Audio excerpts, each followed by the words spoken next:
नमस्कार साथियों, स्वागत है आप सबों का एक बार फिर से आपके अपने यूट्यूब चैनल रामगढ़ एडुकेयर में। संज्ञान और संवेग से संबंधित महत्वपूर्ण सवाल देखने वाले हैं। थोड़ा सा कॉन्सेप्ट भी देखेंगे, जितना आप लोगों के लिए ज़रूरी है। बहुत लंबा करने का भी समय नहीं है और उतना आपके काम का भी नहीं है।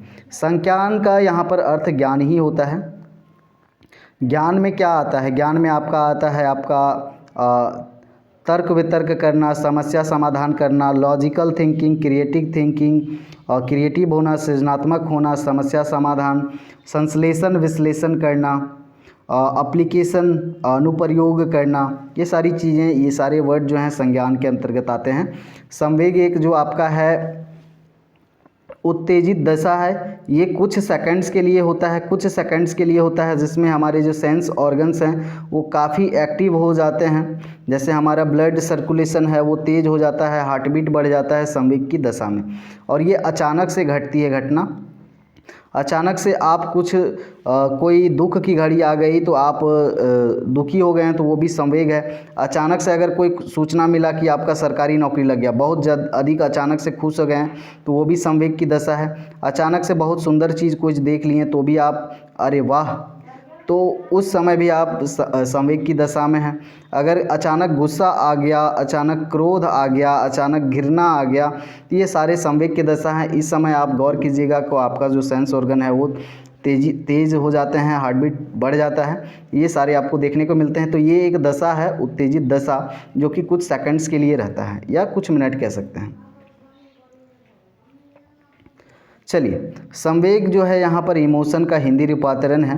लैटिन भाषा इमोवेयर से हुई है, जिसका अर्थ है उत्तेजित दशा। इस प्रकार संवेग को व्यक्ति की उत्तेजित दशा कहते हैं। इस प्रकार संवेग शरीर को उत्तेजित करने वाली एक प्रक्रिया है, जिसमें आपका सुख, दुख, भय, क्रोध, प्रेम, ईर्ष्या, घृणा का अनुभव होता है। वह एक ऐसी व्यवहार की उत्तेजना करता है, यह संवेग कहलाता है। यह अवस्था संवेग कहलाता है। कुछ डेफिनेशन है यहाँ वुडवर्थ, ड्रेवर, जेम्स, तो इनको बस आपको समझने के लिए आपको देखना है। बाकी संवेग के प्रकार देख लेंगे। संवेगों का संबंध मूल प्रवृत्तियों से होता है। 14 मूल प्रवृत्तियाँ हैं संवेग के। मूल प्रवृत्तियाँ 14 हैं। और यहाँ पर देखिए आपका भय, करुणा, दुख, आत्माभिमान, कृतिभाव, वात्सल्य, आत्महीनता, अधिकार भावना, घृणा, आश्चर्य, भूख, क्रोध, कामुकता, एकाकीपन, आमोद, ये सारे आपके मूल प्रवृत्तियां हैं। अगर ये प्रवृत्तियां देखने को मिलती है मतलब ये संवेग की दशा।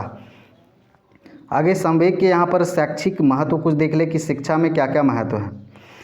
शिक्षक बालकों के संवेग को जागृत करके पाठ में उनकी रुचि उत्पन्न कर सकता है।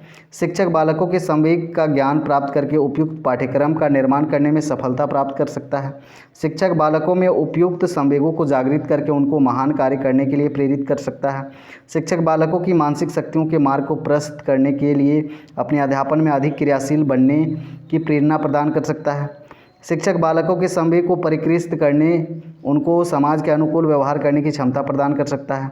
शिक्षक बालकों को अपने संवेग पर नियंत्रण करने की विधियां बताकर उनको शिष्ट और सभ्य बना सकता है। शिक्षक बालकों के संवेगों का विकास करके उनमें उत्तम विचार, आदर्श गुण और रुचियां का निर्माण कर सकता है। ये सारे विशेषताएं हैं। कुछ प्रमुख विशेषताएं हैं। संवेग जो है परिवर्तनशील प्रवृत्ति का होता है। बिल्कुल ये सिचुएशन के आधार पर चेंज होता है। संवेग में दुख, सुख, भय, क्रोध, ये सब भाव जो हैं देखने को मिलते हैं। संवेग की मानसिक दशा में परिवर्तन हेतु उत्तरदायी है। किसी मानसिक दशा में संवेगों में तीव्रता का गुण पाया जाता है। संवेग मानव व्यवहार में परिवर्तन हेतु उत्तरदायी है।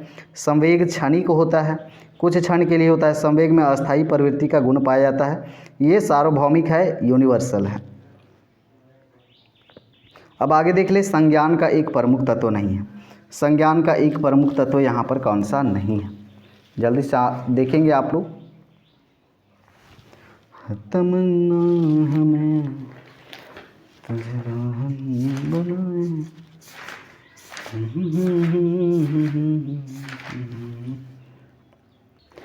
तो देखिए यहाँ पर संज्ञान का प्रमुख तत्व, ज्ञान तो प्रमुख तत्व है। अनुप्रयोग, ज्ञान के आधार पे ही हम एप्लीकेशन अप्लाई करते हैं। अनुप्रयोग, तरह तरह के प्रयोग करते हैं। संश्लेषण विश्लेषण भी करते हैं संज्ञान के आधार पर। समस्या का हम समाधान करते हैं संज्ञान के आधार पर। ये प्रमुख तत्व नहीं है आपका, तो समस्या यहाँ पर तत्व नहीं है। ऑप्शन ए आपका हो जाएगा करेक्ट आंसर। आगे देखिए, संज्ञानवादी पद्धति के प्रणेता निम्न में से कौन है? संज्ञानवादी पद्धति के प्रणेता, आप ध्यान दीजिएगा, संज्ञानात्मक सिद्धांत का विकास किनके द्वारा दिया गया था? पियाजे के अनुसार, जीन पियाजे के अनुसार संज्ञानात्मक सिद्धांत, तो वो तो है ही प्रणेता, साथ ही साथ ब्रूनर जो हैं ये भी संज्ञानात्मक विकास के बारे में बात किए थे। तो ऑप्शन यहाँ पर सी वाला हो जाएगा करेक्ट आंसर। संज्ञान में अनुप्रयोग का महत्व विशेष है क्योंकि यह आवश्यक है। देखिए, प्रयोग बिल्कुल ज़रूरी है संज्ञान ज्ञान के आधार पर। क्यों आवश्यक है? बच्चों के पूर्व ज्ञान की जांच करने के लिए। अगर ज्ञान के आधार पर हम अनुप्रयोग कर रहे हैं तो बच्चे का पूर्व ज्ञान कितना है इसका जांच किया जा सकता है। ऑप्शन ए होगा। संज्ञान का सामान्य बोलचाल में अर्थ क्या है? सिंपल सी बात है, जानना। संज्ञानात्मक विकास को किसने जाननिक ज्ञान मीमांसा के रूप में स्वीकार किया? तो ज्ञान मीमांसा ये महत्वपूर्ण शब्द है, जीन पियाजे ने ही इसके बारे में बात की है। किसी बालक में संवेग आवश्यक है क्योंकि संवेग क्यों आवश्यक है? इमोशन क्यों आवश्यक है? बिल्कुल, ये बालक की उद्दीप्त अवस्था है, उत्तेजित अवस्था है, जो किसी उद्दीपक के संदर्भ में अनुक्रिया द्वारा व्यक्त किया जाता है। उद्दीपक के द्वारा अनुक्रिया व्यक्त किया जाता है। ऑप्शन बी यहाँ पर होगा करेक्ट आंसर। किसी शिशु में सर्वप्रथम दृष्टिगोचर होने वाला संवेग है? सामान्य उत्तेजना। संवेग व्यक्ति की उत्तेजित दशा है, यह कथन किसका है? यह कथन वुडवर्थ का है साथियों, इसको याद रखेंगे। किसी बालक के संवेगात्मक अनुभवों के विश्लेषण हेतु उपयुक्त तरीका है उद्दीपकों की प्रतिक्रिया। ऑप्शन सी यहाँ पर होगा करेक्ट आंसर। निम्न में से क्या एक संवेग नहीं है? संवेग यहाँ पर कौन नहीं है? संवेग आपका पलायन जो है संवेग नहीं है, बाकी तो आपके संवेग हैं। पुरुष में स्त्रियों की अपेक्षा संवेग की तीव्रता होती है, कम अधिक बराबर कुछ नहीं कह सकते। तो पुरुषों में स्त्रियों की अपेक्षा संवेग की तीव्रता जो होती है कम होती है।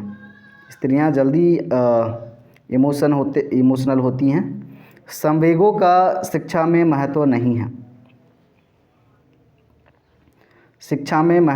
है। बालकों के अध्ययन के प्रति रुचि पैदा करने के लिए, ये तो बिल्कुल सही बात है, महत्व है। बालकों के समाज के अनुकूल व्यवहार करने की क्षमता पैदा करने के लिए महत्व है। बालकों को असभ्य नहीं बनाता है, सभ्य बनाता है ना, तो यही तो गलत हो जाएगा, ये आपका सी ऑप्शन हो जाएगा। संवेग किसी व्यक्ति की एक दशा है, कैसी दशा है? ऋणात्मक धनात्मक दोनों हो सकते हैं। मुलायम तो ये शब्द यहाँ सुटेबल नहीं है मनोविज्ञान की दृष्टि से, तो जटिल कह सकते हैं, यहाँ पर जटिल दशा है। किसी बालक के आवेशित होने की दशा क्या कहलाता है? अभी डेफिनेशन देखा आपने, संवेग विकास संवेग की सिद्धांत का प्रतिपादन निम्न में से किसके द्वारा किया गया? विकासात्मक संवेग का सिद्धांत जो है ब्रिजेज के द्वारा दिया गया है। निम्नलिखित में से कौन सा बच्चे की सामाजिक मनोवैज्ञानिक आवश्यकताओं के साथ संबंधित नहीं है?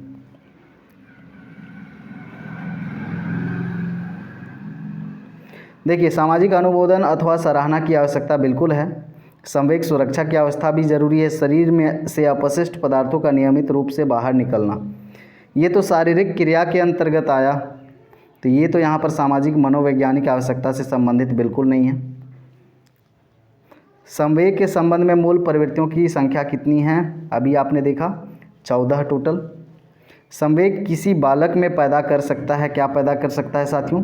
प्रेरणा का भाव, सफलता का भाव, रुचि का भाव, ये सभी हो जाएगा। किस आयु वर्ग के शिशु के संवेगों का वातावरण पर प्रभाव पड़ना शुरू होता है? किस एज रेंज में पड़ना शुरू होता है संवेग पर वातावरण का प्रभाव?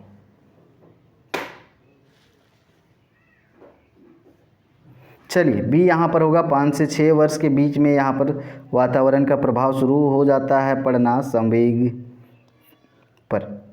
किसी बालक में सबसे पहले भय तथा प्रेम के संवेग विकसित होते हैं, निम्न में से ये कथन किसका है? सबसे पहले भय का फिर प्रेम का संवेग विकसित होता है बालक में। कथन किनका है? ये कथन है आपका वाटसन का। तो यहाँ पर जितने भी महत्वपूर्ण थे आपके संवेग और संज्ञान से वो ख़त्म हुए, और एक टॉपिक आपका एनसीएफ बचा है, उसके बाद आपका फिनिश हो जाएगा। तो आप लोग पीडीएफ भी एक एक बार देख लीजिएगा, प्रैक्टिस करते रहिए, समय कम है, रिवीजन करते रहिए जितना ज़्यादा पॉसिबल है। चलिए मिलते हैं अगले वीडियो में, धन्यवाद।